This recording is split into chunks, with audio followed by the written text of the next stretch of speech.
이번 시간에는요, 연립방 정식의 활용 중에서요, 소금물의 농도와 관련된 문제를 풀 건데, 일단 여러분들이 백분율에 대해서 여러분들이 기본적으로 알고 넘어가야 돼요. 백분율. 자, 백분율을 우리가 퍼센테이지 이렇게 많이 부르잖아요. 근데 백분율이라는 거는 뭐냐면, 100에 대한 비율이에요. 100에 대한 비율. 그럼 100에 대한 비율을 어떻게 만드느냐면, 예를 들어서 여러분들 5분의 2라는 비율이 있다고 칩시다. 5분의 2라는 비율이 있는데 이 녀석을 백분율로 만들고 싶으면은 뭐를 곱하면 되냐면 100을 곱하면 돼요. 100. 100을 곱하면은 실제로 계산하면 얼마죠? 요 계산하면은 약분하면 20이니까 40이 되거든요. 여기다가 퍼센테이지를 이렇게 붙이면은 요거는 100에 대한 비율이 40이다라는 거예요. 100에 대한 비율이 40이다. 그게 퍼센테이지의 의미입니다. 무슨 말인지 알겠죠? 그래서 퍼센테이지를 만드는 방법은 비율에다가 100을 곱하면 되는데 이 얘기를 우리가 왜 했냐면 여러분 농도라는 것이요. 농도의 정의가 뭐냐면 농도는 기본적으로 퍼센테이지 값을 의미를 해요. 그러면 어떤 퍼센테이지 값이냐면 소금물에 대한 그러니까 소금물에 대한 소금의 양의 비율 이 비율이 필요한데 이 비율을 퍼센테이지로 바꾸고 싶으니까 여기다가 100을 곱해주는 거예요. 이게 농도의 정의입니다. 무슨 말인지 알겠죠? 자, 그러면 예를 들어서 사과가 50개가 있어요. 사과가 50개가 있는데 이 중에서 20%가 썩었다. 그러면은 썩은 사과의 개수를 어떻게 구하면 되냐면요. 굉장히 당연한 게 20%가 상했다, 썩었다. 이렇게 표현이 된다라고 한다면은 썩은 사과의 개수는 어떻게 표현하면 되냐면요. 50에다가 20%라는 말 자체가 100에 대한 비율이라고 그랬잖아요. 그러니까 100분의 20을 곱하면은 그죠? 바로 썩은 사과의 개수가 나오는 거예요. 이렇게 계산하면 10개 이렇게 나오거든요.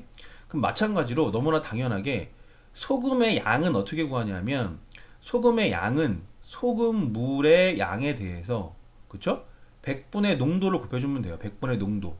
그러니까 농도가 20%라는 얘기는 소금물에 대해서 소금이 가지고 있는 비율이 100분의 20이다 그런 뜻이잖아요. 그쵸? 그래서 농도의 정의는 이렇게 되고 따라서 소금의 양이 소금물에다가 100분의 농도를 곱한 게 당연하다는 것을 일단 이해를 하고 이제 문제를 한번 봅시다. 자, 문제를 보시면요. 첫 번째는요. 20%의 소금물과 50%의 소금물을 섞은 후에 물을 더 부어서 22% 소금물 600g을 만들었다고 했어요. 자, 이때 20%의 소금물과 더 부은 물의 양의 비가 3대 1이다. 그러면은 더 부은 물의 양을 구하시오 그랬는데 소금물 문제가 어려운 이유는 문제 안에 정보가 너무 많기 때문이에요. 그래서 소금물 문제 풀 때는요. 요 정보들을 정리하기 위해서 그림을 하나 그릴 건데요. 이렇게 비커 모양을 하나를 그립니다. 그 다음에 아래쪽에다가 이제 보통 뭘 쓰냐면은 소금 물의 양을 보통 씁니다. 소금 물의 양을 쓰고요. 여기다가 농도에 관련된 정보를 쓸 거예요. 자, 그럼 일단 우선적으로 해야 될 거는 뭐냐면 그림을 먼저 그리는 건데, 자, 처음 보세요.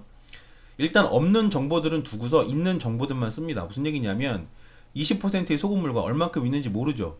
그 다음에 50%의 소금물을 섞은 후 그랬어요. 그럼 여기다 50%만 쓰는 거예요. 그쵸? 그리고 물을 더 부었다 그랬거든요. 근데 물을 얼만큼 부었는지 몰라요. 물도. 그런데 중요한 거는 하나 요거죠.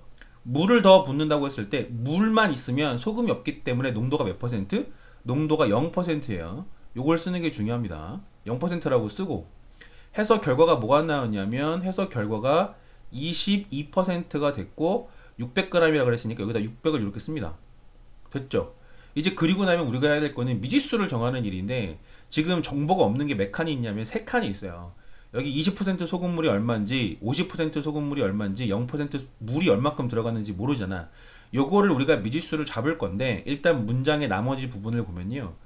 20%의 소금물의 양과 더 부은 물의 양의 비가 3대 1이라고 그랬어요. 뭐라고 잡아야 돼요? 여기를 3x라고 잡고 여기를 x라고 잡는 거죠. 그럼 3대 1 되잖아요. 그럼 나머지 한 칸이 뭐가 되는 거예요? 나머지 한 칸이 y 이렇게 되면 미지수가 두 개가 잡힌 거죠. 그죠? 요거를 가지고 우리가 식을 쓸 건데 기본적으로요.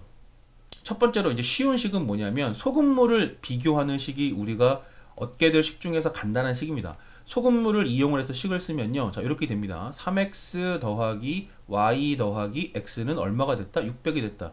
이렇게 간단하게 식이 하나가 나오죠. 그리고 추가적으로 식 하나를 더 만들 건데 그거는 뭐를 쓰냐면 소금의 양을 쓰는 게 편할 때가 많습니다. 물론 농도를 가지고 식을 만들 수도 있는데 소금의 양을 가지고 식을 만드는 게 편해요. 왜냐하면은 등호를 중심으로 왼쪽에 있는 소금과 오른쪽에 있는 소금의 양이 같기 때문이죠. 그러면 소금을 어떻게 계산하는가? 여기 오른쪽에 써 있죠. 그쵸? 소금은 소금물 곱하기 100분의 농도라고 써 있어요. 그죠?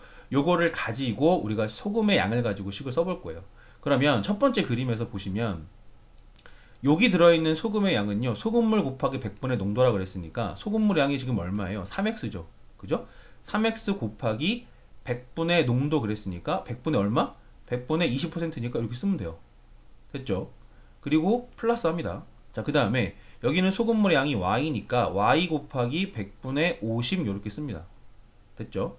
그 다음에 여기 세 번째 것도 식을 굳이 쓰려 그러면 쓸 수는 있어요. 무슨 말이냐면 x 곱하기 100분의 농도에서 100분의 0을 쓰면 됩니다.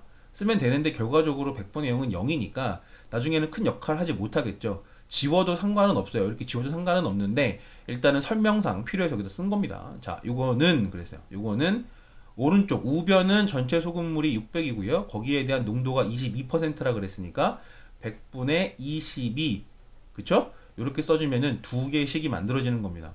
아래식 같은 경우에는 양변에다가 100을 곱해서 식을 정리해 놓고 간단하게 정리한 다음에 노란식과 연립방 정식을 하면 되겠죠. 자, 무슨 말인지 알겠죠? 그래서 핵심 포인트는 뭐다?